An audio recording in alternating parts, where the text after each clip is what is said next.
Hey guys, tonight we're stepping back through the centuries to explore why yes, you, scrolling on your smartphone with your temperature controlled room and instant access to pizza delivery absolutely wouldn't survive even 24 hours in medieval times.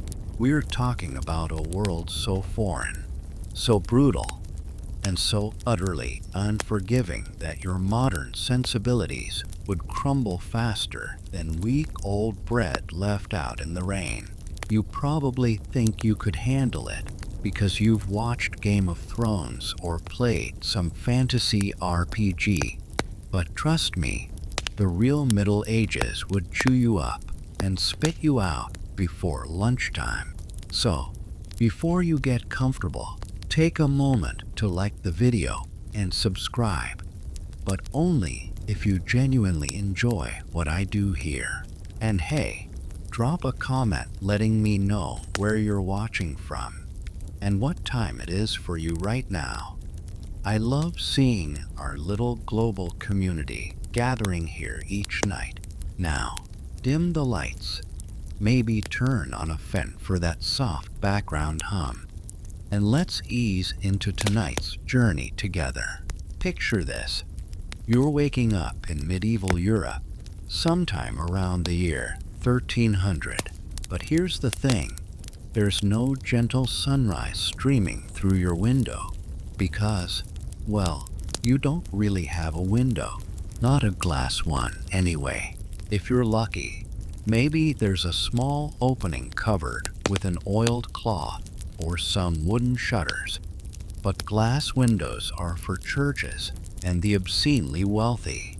The air in your small dwelling is thick and stale, a mixture of smoke from last night's fire, the earthy smell of the packed dirt floor beneath your straw mattress, and something else you can't quite place, but definitely don't want to investigate too closely. Your eyes adjust to the dim light, and the first thing you notice is the cold. It's always cold.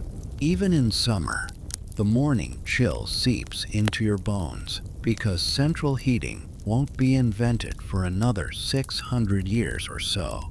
You're lying on what passes for a bed, basically a wooden frame stuffed with straw that's probably hosting an entire ecosystem of lice, fleas, and other microscopic roommates you'd rather not think about. Your blanket is a rough woolen thing that scratches against your skin and smells vaguely of sheep because it essentially still is sheep. There's no alarm clock to silence, no snooze button to hit. Instead, you're jolted awake by the aggressive crowing of a rooster somewhere outside, joined by the general cacophony of a medieval morning. Dogs barking, pigs squealing, someone's neighbor already arguing loudly about something. You sit up, and immediately your back protests. That straw mattress offered about as much support as a pile of hay, which, again, is essentially what it is. Your muscles ache from yesterday's labor, and you haven't even started today's work yet. You swing your legs off the bed, and your feet touch the cold dirt floor. No heated floors, no plush carpet, no slippers waiting for you. Just earth, packed down by years of footsteps, probably mixed with who knows what because medieval hygiene standards are, well, let's just say they're different.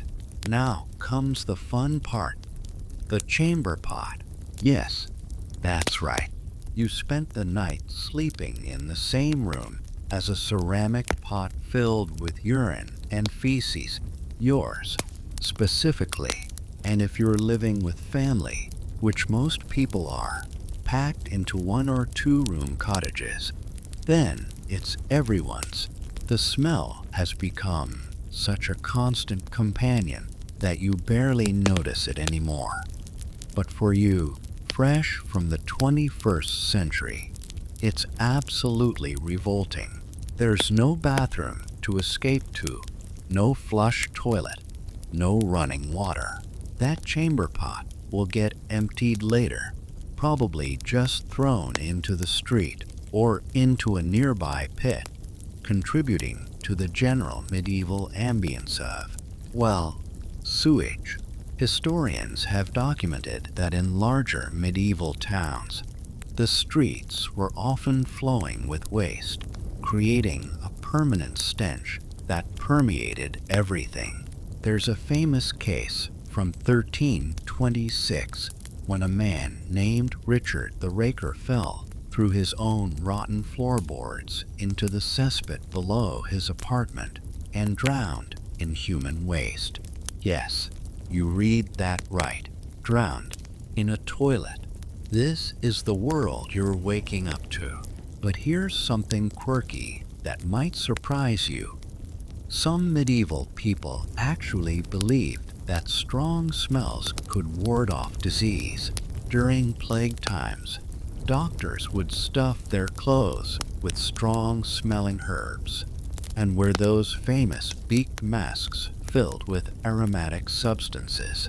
They had it completely backward, of course, but the logic was that bad air, miasma, caused illness, so good smells must protect you. This theory would persist for centuries. Historians still argue whether medieval people were as oblivious to their own filth as we imagine, or if our sources exaggerate the squalor. Some scholars point out that bathhouses were relatively common in many medieval towns, and people did care about cleanliness, just with different standards and resources than we have today. Others insist the archaeological evidence of parasites and waste in medieval sites speaks for itself. The truth probably lies somewhere in between, but either way, it's not the morning routine you're used to. You stand up, stretching your aching limbs, and look around your medieval home. If you're a typical peasant, which statistically you would be, since about 90% of medieval people were agricultural workers, your entire house is smaller than your modern living room. Everything you own is in this space. There's a simple hearth for cooking and warmth, a rough wooden table, maybe a bench or two, some basic cooking implements, and that's about it. No closets full of clothes, no gadgets, no books, no entertainment systems. Your possessions would fit in a single backpack. Welcome to day one in medieval times. You've been awake for maybe 10 minutes, and you're already cold, uncomfortable, surrounded by the smell of human waste, and facing a day of relentless labor. And we haven't even gotten to breakfast yet. Your stomach growls, reminding you that medieval life runs on a strict schedule dictated not by your personal hunger, but by the sun and the season. Breakfast isn't really a thing for most people. That's a luxury for nobles and the wealthy who have enough food stored away to eat whenever they please. But you need something in your belly before the day's work begins. So you shuffle over to the small wooden shelf where yesterday's bread sits, hard as a rock and probably sporting some colorful spots of mold that definitely weren't part of the baker's recipe. Here's the thing about medieval bread. It's the foundation of your entire diet, making up probably 60 to 70% of what you'll eat today. But it's nothing like the soft, fluffy loaves you're used to. This bread is dense, coarse, and often made from a mixture of grains, wheat if you're lucky, but more likely barley, rye, or even oats mixed with whatever else was available. The darker and grittier the bread, the lower your social status. White bread exists, sure. But that's for the nobles sitting in their manor houses. You get the brown stuff, and you're grateful for it, because the alternative is starving. But wait, what about that mold? Well, you'd better hope it's just the regular greenish-blue kind, and not ergot, a toxic fungus that grows on rye and can cause hallucinations, convulsions, and something called St. Anthony's fire, where your limbs literally feel like they're burning, and your fingers and toes can develop gangrene and fall off. Historians have documented outbreaks of ergot poisoning throughout medieval Europe, with entire villages going mad, seeing visions, and experiencing mass hysteria. Some scholars even theorize that ergot poisoning might explain some of the more bizarre incidents in medieval history, including possibly contributing to accusations of witchcraft centuries later.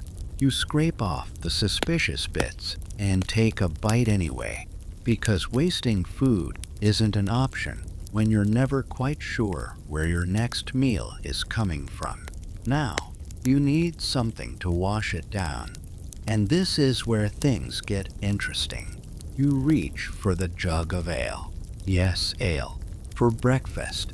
Before you get excited thinking medieval life is one long party, understand that this isn't the craft IPA you'd order at a trendy bar.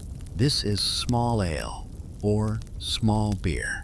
A weak, barely fermented beverage with just enough alcohol content to kill off the bacteria that makes the water deadly.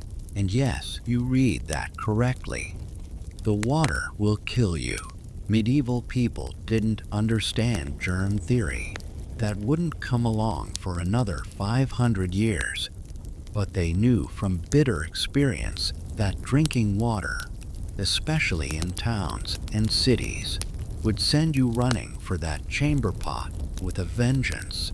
If you survived at all, rivers and wells were contaminated with all sorts of nastiness. Animal waste, human sewage, dead animals, industrial runoff from tanneries and dye works. The fermentation process that creates ale kills off enough of the harmful bacteria to make it safer to drink. So everyone drinks ale, all day, every day.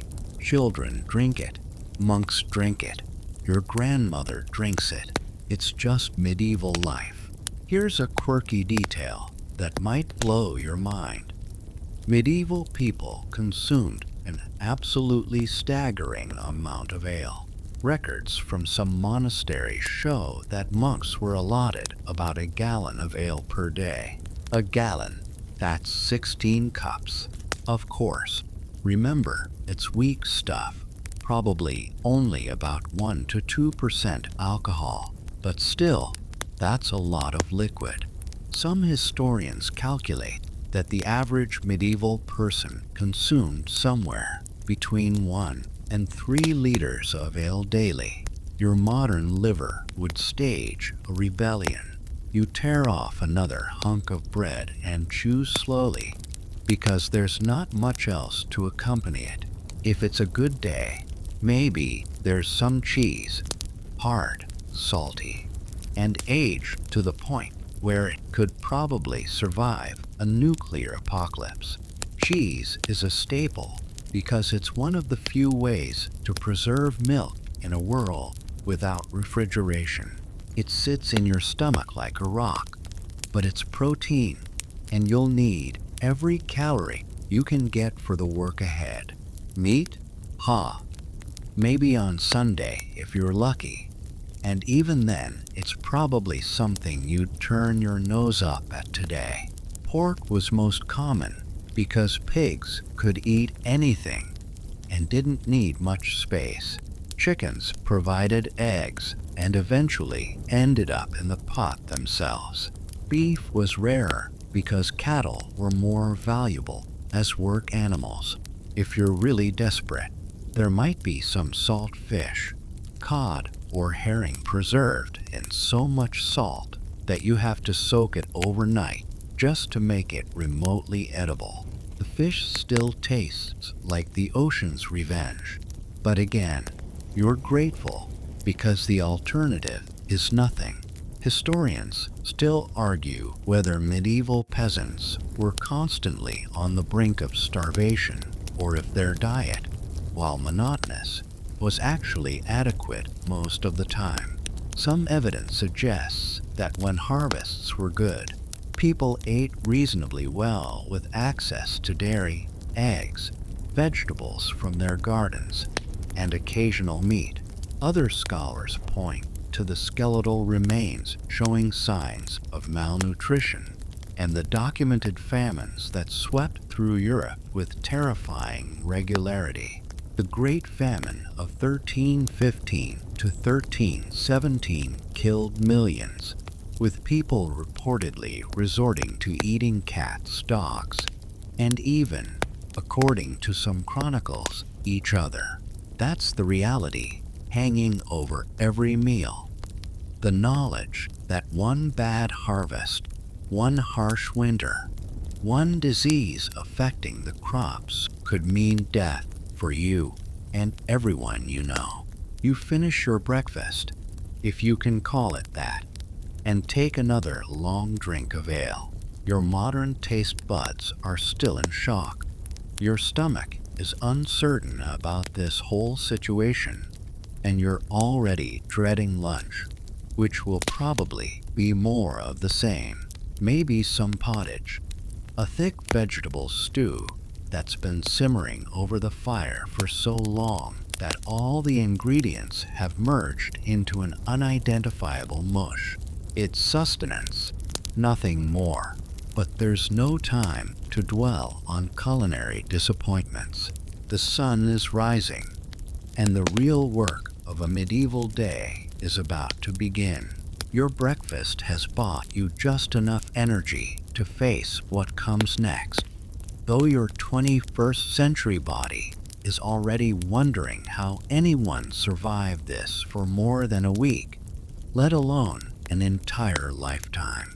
You step outside into the gray morning light, and the full weight of medieval labor immediately crashes down on your modern sensibilities.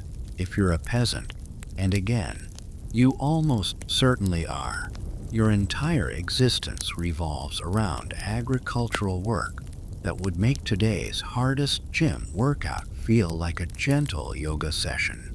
There's no weekend, no paid vacation, no 8-hour workday with mandated breaks. You work from sunrise to sunset, 6 days a week, and that day of rest on Sunday still involves plenty of chores because animals don't care what day it is and crops don't harvest themselves. The field stretches out before you, and it's your responsibility. Well, not exactly yours. You don't own this land. It belongs to the local lord, and you're bound to it through a feudal system that's essentially medieval society's version of you can't quit this job, ever. You're a serf, which is a fancy way of saying you're not quite a slave, but you're definitely not free. You can't leave the manor without permission. You can't marry without the Lord's approval. And when you die, your Lord gets to claim your best animal or tool as a death tax. It's a fantastic system, assuming you're the Lord. But let's get to the actual work. You grab your tools, a wooden plow if you're fortunate enough to have access to one, or maybe just a hoe and a spade, and head to your strips of land in the open field. Medieval agriculture operates on a strip system where the village's arable land is divided into long, narrow sections distributed among the peasants. Your strips are scattered throughout the field, which seems wildly inefficient until you realize it's actually a way of sharing both the good soil and the bad. Democracy in action. Medieval style. The plow, if you're using one, is a heavy wooden contraption that requires an ox or horse to pull it, assuming you or your village can afford such a beast. Most peasants share draft animals because owning your own ox is like owning a luxury car today. It's a significant investment. The plow cuts through the soil, turning it over to prepare it for planting. But this isn't the smooth, mechanized process you might imagine. The ground is rocky, stubborn, and back-breaking. You'll walk miles today, just going up and down your strips, guiding the plow, removing stones, and fighting with earth that really doesn't want to cooperate. Here's a mainstream historical fact that puts this in perspective. Agricultural productivity in medieval times was abysmal by modern standards. A good harvest might yield only 4 or 5 seeds for every one seed planted. Compare that to modern farming, where the ratio can be 30 to 1 or higher. What this means is that medieval farmers had to plant enormous amounts of their harvest just to have seed for next year, leaving precious little surplus for actually eating or selling. One bad year, and everyone starves. The pressure is immense. If you're not in the fields, maybe you're a craftsman in town, a blacksmith, a carpenter, a weaver. Don't think this is any easier. A blacksmith's day begins before dawn, heating the forge to temperatures that make the workshop feel like the inside of a volcano. You'll spend hours hammering iron, breathing in smoke and metal particles, with sparks flying dangerously close to your face. Your hands will be covered in burns and calluses. Your back will scream from bending over the anvil.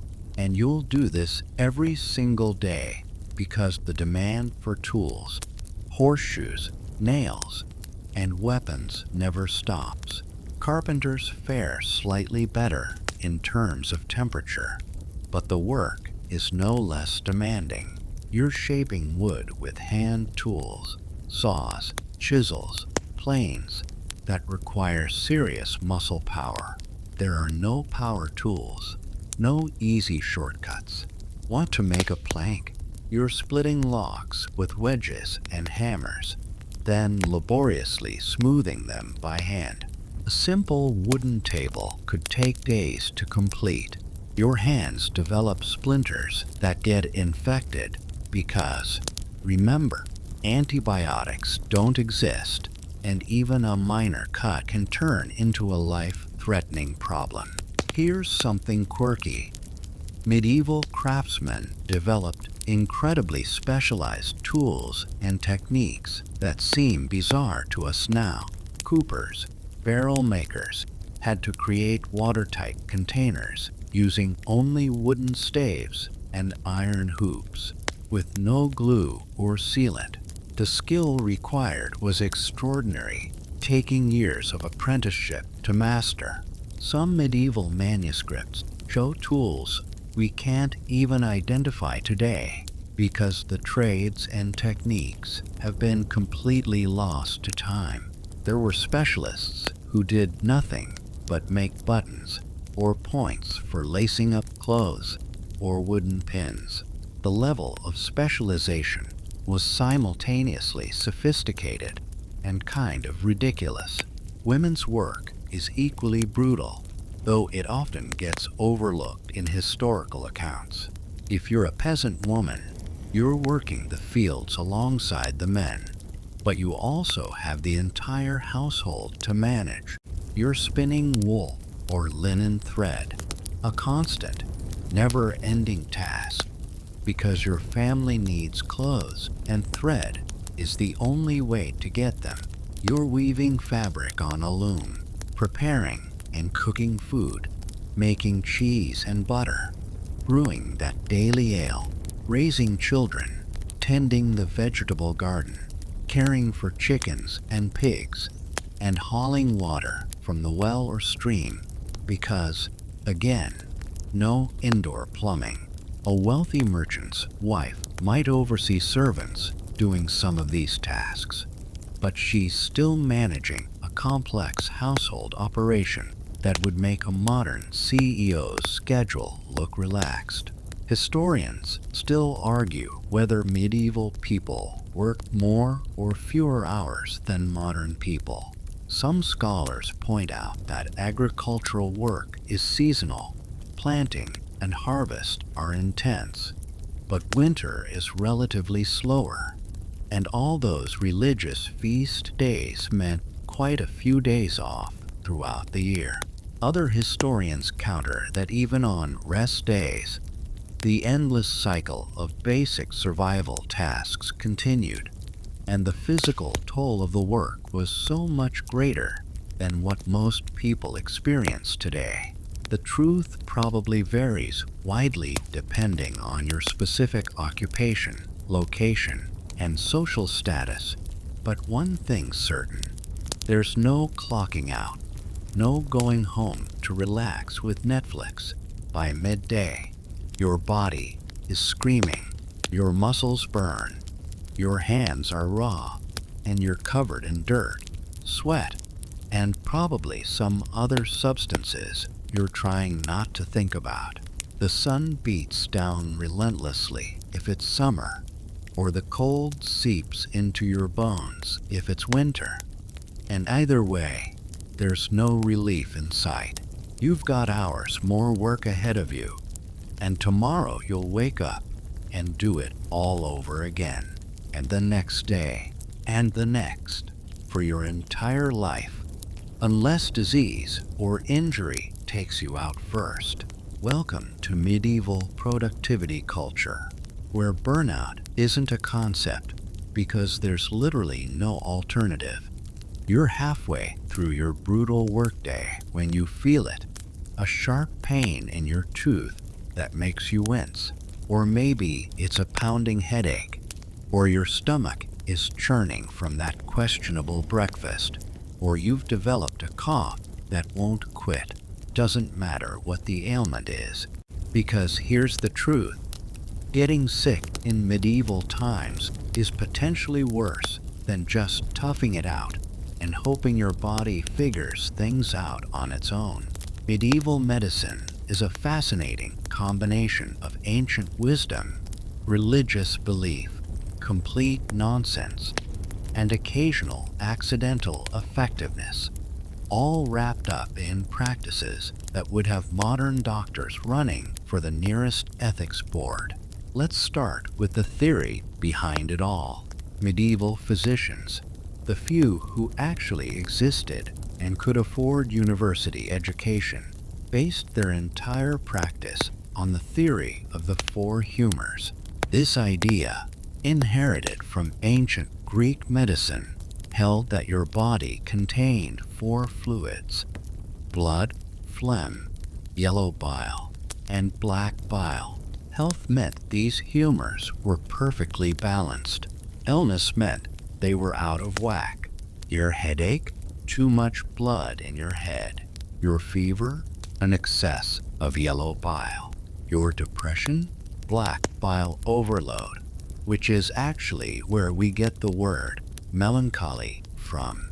Melon meaning black, and choler meaning bile. The solution to almost everything was to rebalance these humors, which meant getting rid of the excess through methods that would make you seriously question whether the cure was worse than the disease. Bloodletting was the go-to treatment for practically everything. Headache? Let's drain some blood. Fever? More bloodletting. Plague? You guessed it, bloodletting. Physicians would either cut open a vein directly or apply leeches to suck out the bad blood. Here's the thing: bloodletting actually can make you feel better temporarily because it lowers your blood pressure and can reduce inflammation. Of course, it also weakens you significantly, and if you're already sick, losing blood is probably the last thing you need. But hey, you felt better for 20 minutes. So clearly it worked, right? Those leeches, by the way, became such a staple of medieval medicine that leech became another word for doctor. Physicians would carry jars of the slimy creatures with them, and there was actually a whole profession dedicated to collecting leeches from ponds and streams. The demand was so high that some regions nearly ran out of leeches entirely. Imagine that being your job description. Professional leech harvester. Medieval career counselors must have had interesting days. Here's a mainstream historical fact that's genuinely disturbing. Medical treatments often involved substances that were outright toxic. Mercury was used to treat syphilis and other ailments. Yes, the same mercury that we now know causes severe neurological damage, kidney failure, and death. Arsenic was another popular remedy. Lead compounds were used in various treatments and cosmetics. Physicians genuinely believed these substances were helpful, and patients would slowly poison themselves in the name of getting better. The cure quite literally killed people, but the connection between the treatment and the worsening symptoms wasn't understood. Now, if you can't afford a trained physician, and you almost certainly can't because they're expensive and rare, you'll be visiting the local barber surgeon instead. These are the folks who cut hair, pull teeth, perform amputations, and occasionally attempt more complex surgeries, all with the same basic set of tools. Imagine getting your tooth pulled by the same guy who just gave someone a haircut, using pliers that haven't been sterilized because germ theory won't be discovered for centuries. The pain is excruciating because effective anesthesia doesn't exist. If you're lucky, they'll give you some wine or a tincture of opium poppy to dull your senses, but you're going to feel most of what's happening, and you're going to remember it forever. Here's something quirky that sounds made up, but isn't. Medieval surgeons developed surprisingly sophisticated techniques for certain procedures, including cataract surgery and trepanation, drilling holes in the skull to relieve pressure or treat head injuries.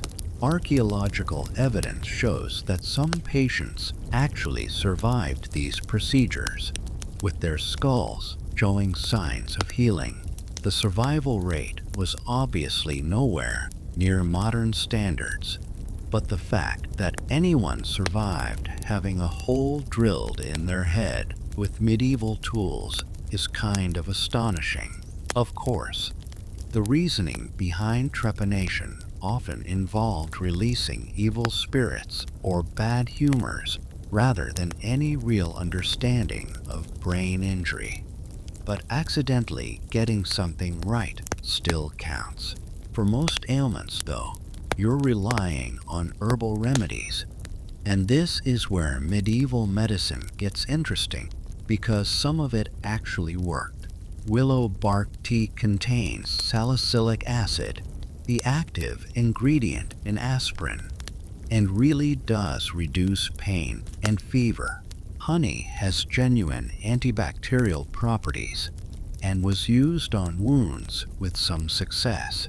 Garlic, while it won't ward off vampires, does have antimicrobial effects. The problem is that this practical knowledge exists alongside complete nonsense, and there's no way to tell which is which. For every effective herb, there's a recommendation to carry a dead toad in your pocket to ward off plague, or to treat wounds with a poultice made from bread mold and spider webs, which, interestingly, might have accidentally introduced some antibiotic properties. But let's not give them too much credit.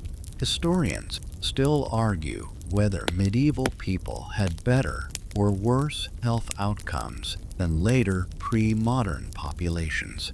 Some evidence suggests that before the Black Death, nutrition was relatively adequate and people were fairly robust. Though shorter than modern humans, skeletal remains show evidence of healed fractures and survived illnesses, indicating that the human body's resilience carried people through despite medical intervention, rather than because of it. Other scholars point to the dental evidence showing rampant tooth decay and abscesses, the signs of rickets and other deficiency diseases, and the frequent epidemic diseases that swept through populations. Life expectancy is a tricky statistic because infant mortality was so high. If you made it past age 5, your chances of reaching 50 or 60 were actually not terrible, assuming war, famine, or plague didn't get you first. Prayer is your most reliable medical intervention.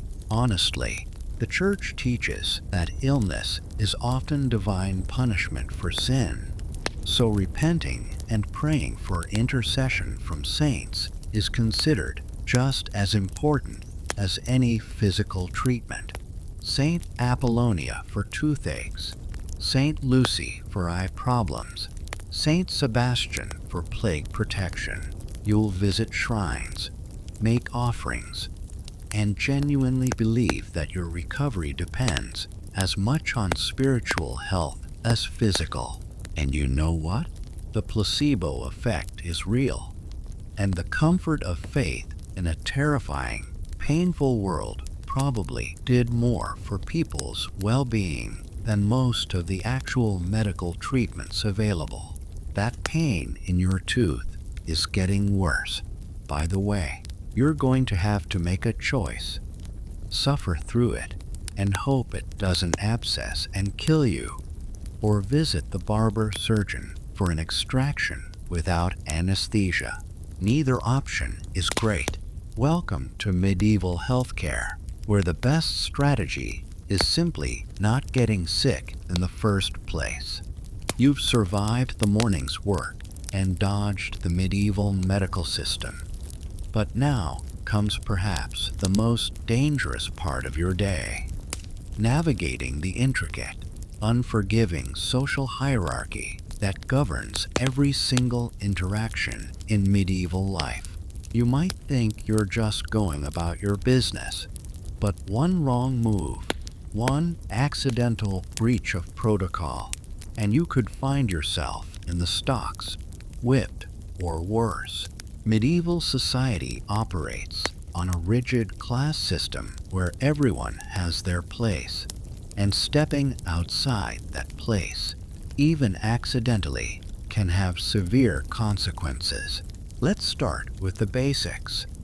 If you encounter a nobleman, you'd better know exactly how to behave. You don't make eye contact unless given permission. You bow or curtsy appropriately based on their rank. You speak only when spoken to, and you address them with the proper titles: my lord, my lady, your grace, sire. Get it wrong, and you've just committed an insult that could result in punishment. And here's the kicker. You're expected to somehow instinctively know the rank of every person you meet based on their clothing, their entourage, and subtle social cues that you, fresh from the 21st century, have absolutely no training in reading. The feudal system isn't just about land and labor. It's about honor, reputation, and a social contract that binds everyone from the king down to the lowest serf. You owe labor and loyalty to your lord. He owes you protection and, theoretically, justice. But that's a pretty one-sided arrangement when he has armed knights and you have a wooden hoe. Your lord can demand extra labor during harvest, requisition your cart and ox for his purposes, and require payment in goods or service for basically anything. Refuse, and you're breaking the feudal bond, which means you're challenging the entire social order that keeps medieval society functioning. Here's a mainstream historical fact that really drives this home. Sumptuary laws regulated exactly what people of different classes could wear, eat, and own. These laws, which appeared throughout medieval Europe, specified that only nobles could wear certain colors. Purple, for instance, was often restricted because the dye was expensive. Silk, fine furs, and elaborate embroidery were forbidden to commoners. Even the length of your shoes could be regulated based on your social rank. In some places, only nobility could carry weapons, hunt game, or own certain types of dogs. Violating these laws wasn't just breaking a rule, it was seen as disrupting the God-ordained social order, a form of pride and rebellion that could be punished severely. You're walking through the village now, heading to the mill to grind your grain, another lord's monopoly that you're forced to use and pay for, even though you could grind it yourself with a hand mill if that wasn't explicitly forbidden. You pass by the local church, and you'd better doff your cap and make a sign of reverence, because religion isn't just a personal belief system here. It's woven into every aspect of life and law. The church calendar dictates your work schedule, your diet, your festivals, and your understanding of the world. Failing to attend Mass on Sunday? That's a punishable offense. Eating meat on Friday during Lent? You could face public penance or a fine. Speaking against church teachings? That's heresy. And heresy can get you burned at the stake. Here's something quirky that reveals how deeply social control penetrated daily life. Many villages had official ale tasters who would test the quality and price of ale sold by local brewers, most of whom were women. But these ale tasters also acted as moral police, reporting anyone who was brewing without permission, charging too much, or generally not conforming to community standards. Likewise, every village had people watching everyone else, ready to report to the manorial court any breaches of conduct. Your neighbors aren't just neighbors. They're potential witnesses against you in a system where reputation is everything and accusations can stick even without solid evidence. The manorial court meets regularly to handle disputes and punish offenses. And it's not exactly what you'd call a fair trial. The lord or his steward presides, and decisions often come down to who has better standing in the community or who can pay the bigger fine. Accused of letting your pig damage someone's crops, you'll pay a fine. Failed to maintain your section of the village fence? Fine. Insulted another villager? Fine. Skipped your required labor on the Lord's domain? That's a fine, and probably extra labor to make up for it. The court is as much about generating revenue for the Lord as it is about justice. But it gets darker. Serious crimes, theft, assault, murder, can result in brutal punishments designed not just to penalize the offender, but to serve as public warnings. The stocks and pillory are common sights in the village square, where criminals are locked in place with their head and hands exposed, while the community hurls insults, rotten food, and sometimes stones at them. Whipping is standard for many offenses. Branding marks you permanently as a criminal. For serious theft, you could lose a hand. For treason or heresy, execution awaits, hanging, beheading if you're lucky enough to be nobility, or burning at the stake if you're accused of witchcraft or heresy. Historians still argue whether medieval justice was truly as brutal and arbitrary as it appears in the records, or if these extreme punishments were relatively rare and most communities functioned on informal negotiation and mediation. Some scholars point out that many court records show fines and compensation rather than physical punishment, suggesting a more practical approach to conflict resolution. Others note that the very existence of such harsh penalties and the detailed descriptions of public executions in chronicles indicates these weren't just theoretical threats. They happened regularly enough to serve their deterrent purpose.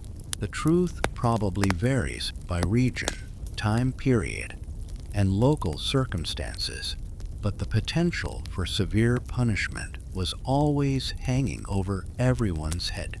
You also have to navigate the complex social dynamics within your own class. Village life means everyone knows everyone else's business, and social standing among the peasantry matters intensely. Who has better land? Whose family has been in the village longest? Who married well? Who's falling behind on their obligations? These questions create hierarchies and tensions within the community. Gossip can destroy reputations. Feuds between families can last generations. And because you're all packed together in a small village with limited resources and no option to just move somewhere else, you have to maintain relationships with people you might despise because you'll need their help during harvest or when building a new barn. Women face additional layers of restriction. You're legally subordinate to your father, then your husband. You can't hold most public offices, testify in many types of legal cases, or conduct business without male oversight in many situations. Your sexual behavior is scrutinized intensely. A woman's reputation is fragile, and accusations of promiscuity or adultery can destroy your standing permanently. Meanwhile, men face far less scrutiny for the same behaviors. The double standard is built into law, custom, and religious teaching. You make it back to your cottage as the afternoon wears on, having successfully navigated the social minefield of medieval interaction without ending up in the stocks. But the constant awareness of your place, the need to show deference, the surveillance by neighbors and officials, and the knowledge that one misstep could have serious consequences. It's exhausting in a way that's completely different from physical labor. Your modern sense of individual rights and personal freedom has been crushed under the weight of medieval social control, and you've still got the most dangerous part of the day ahead. Nightfall. The sun is setting, and with it comes a transformation that would terrify any modern person accustomed to streetlights, 24-hour convenience stores, and the general safety of well-lit urban environments. Medieval nights aren't just dark, they're absolutely, profoundly, overwhelmingly black in a way that you've probably never experienced unless you've been deep in the wilderness miles from any human habitation. There are no street lamps, no porch lights, no glowing signs or headlights. When the sun drops below the horizon, the world plunges into a darkness so complete that you literally cannot see your hand in front of your face. You're back in your cottage now, and the first priority is fire, not for warmth, though that's certainly welcome as the temperature drops. But for light, you have a few options, none of them great. Candles exist, but they're expensive, made from rendered animal fat tallow if you're common, or beeswax if you're wealthy. A tallow candle produces a weak, flickering, smoky light and smells like burning fat, because that's exactly what it is. You use them sparingly because you can't afford to waste resources. More likely, you're relying on rush lights, basically reeds or rushes that have been dried and dipped in fat, then burned in a simple holder. They provide barely any light, need constant replacement as they burn down quickly, and fill your small space with smoke that stings your eyes and coats everything in a thin layer of greasy residue. The hearth fire is your main light source, and keeping it going is actually a serious concern. Matches don't exist. Lighters don't exist. Starting a fire from scratch using flint and steel is difficult, time-consuming, and not something you want to do every single day. So instead, you bank the fire at night, covering the coals with ash to keep them smoldering until morning, when you can coax them back to life. Many households keep their fires going continuously for months or even years. Letting your fire go out completely is a minor disaster that means begging coals from a neighbor, which is embarrassing and puts you in social debt. Here's a mainstream historical fact that really emphasizes how different medieval nights were. Most towns and cities had curfew laws requiring people to be indoors after dark, often enforced by a bell. The curfew bell, from the French couvre-feu, meaning cover fire. This wasn't just about social control, though that was certainly part of it. Night was genuinely dangerous. Crime rates spiked after dark because criminals knew they could operate under cover of darkness. City watch guards patrolled with torches and lanterns, but they couldn't be everywhere. And the winding medieval streets full of dark alleys provided perfect ambush spots. Getting caught outside after curfew without a good reason could land you in trouble with the authorities, who assumed anyone wandering at night was up to no good. But the physical dangers are only part of why medieval nights were terrifying. The psychological and supernatural fears were just as real to medieval people, if not more so. The night was when evil spirits roamed, when demons tormented the faithful, when witches supposedly flew to their Sabbaths, when the devil himself walked the earth seeking souls to corrupt. This wasn't metaphorical. People genuinely, literally believed these things. The darkness outside your thin wooden door could contain any number of supernatural threats, and you had no way to know what was real and what wasn't because, remember, you've been raised in a world where the supernatural is accepted as objective reality. Here's something genuinely quirky about medieval nighttime beliefs. People thought that night air was inherently dangerous and unhealthy. It wasn't just about the cold. They believed that bad vapors, miasmas, and evil influences were stronger at night. This is why windows were kept shuttered or covered, not just for warmth, but to keep out the dangerous night air. Sleeping with an open window was considered foolish and potentially deadly. Some medical texts warned that night air could cause illness, nightmares, or even demonic possession. Given what we now know about the actual quality of medieval air, filled with smoke, sewage gases, and industrial pollutants, the night air was probably one of the cleaner things they could have breathed. But try telling them that your family is gathered now in the small circle of firelight, and this is actually one of the few quiet moments in a medieval day. Work has stopped because you simply can't do much in the dark. There's no reading for entertainment because you're almost certainly illiterate. Literacy rates among peasants were extremely low, maybe 5 to 10% at best. Books are rare and expensive, handwritten by monks in monasteries, and definitely not something you'd ever own. Instead, entertainment is oral.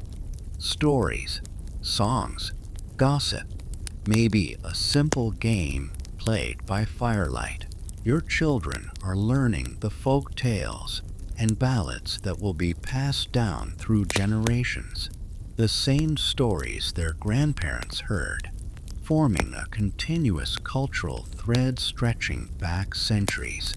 But even these quiet moments are tinged with fear. Outside, you can hear things: dogs barking in the distance, an owl's hoot, which some consider an omen of death, maybe footsteps passing by on the road, and you wonder who would be traveling at this hour and why. Every sound is amplified by the darkness, and your imagination fills in the gaps with threats, both real and imagined. Is that a wolf you hear? There are still wolves in many parts of medieval Europe, and they do occasionally attack livestock, and rarely people. Is it a thief trying to find an unlocked door, or an unwatched henhouse? Or is it something worse, something supernatural that your rational modern mind knows doesn't exist, but your medieval mindset absolutely believes in? Historians still argue whether medieval people were truly as terrified of the dark as the sources suggest, or if we're overstating their fears based on religious writings and cautionary tales that don't reflect everyday attitudes. Some scholars point out that plenty of people did travel at night when necessary: merchants, messengers, farmers bringing goods to market, and that professional night workers like midwives and night watchmen function just fine. Other historians counter that the universal presence of protective prayers, charms, and rituals specifically designed for nighttime suggests genuine widespread fear. The abundance of blessed candles, prayers to guardian angels, and religious medals worn specifically for nighttime protection indicates that people felt vulnerable and afraid when darkness fell. You say your evening prayers, probably the Pater Noster and Ave Maria if you know any Latin, or simple prayers in your own language asking for protection through the night. These aren't just religious obligations. They're psychological armor against the terrors of darkness. You make the sign of the cross. You might sprinkle holy water that you got from church last Sunday. These rituals matter because they create a sense of safety in a world that feels profoundly unsafe. Finally, you lie down on that uncomfortable straw mattress, pulling the scratchy woolen blanket up to your chin. Your family is nearby. Everyone sleeps in the same room for warmth and security. The fire has died down to glowing embers. The darkness presses in from all sides, held back only by that faint red glow. Every creak of the wooden walls sounds like someone or something trying to get in.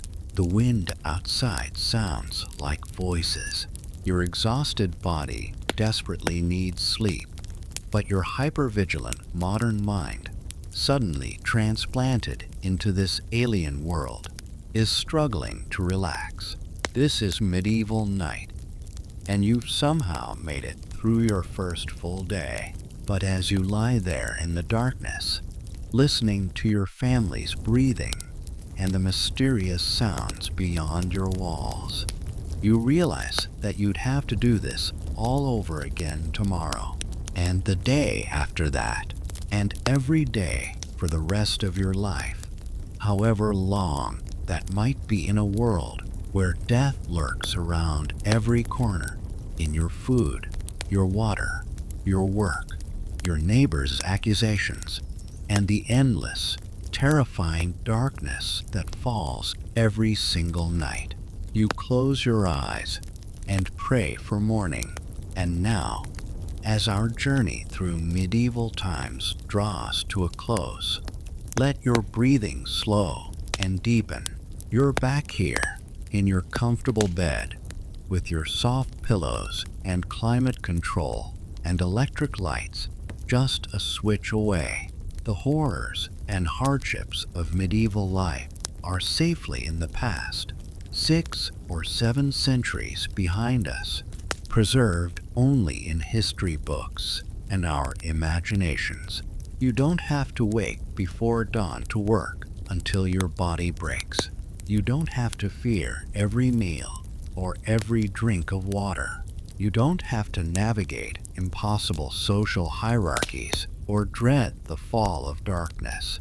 Feel yourself sinking deeper into your mattress, your actual mattress, not a pile of straw. Feel the softness surrounding you, the safety of your modern world. Whatever challenges tomorrow brings, they won't include feudal lords, bloodletting physicians, or the absolute darkness of a medieval night. You've survived this imaginary journey, learned what life was truly like, and now you can rest knowing how far we've come, how much has changed, how fortunate we are to live in an age of comfort and light. Let your mind drift now, floating away from medieval villages and into peaceful sleep. Your body is relaxed, your breathing steady, your thoughts becoming softer and slower, like waves lapping gently at the shore. Tomorrow you'll wake to a world of possibilities those medieval peasants could never have imagined. But tonight, you simply rest, safe, comfortable, home.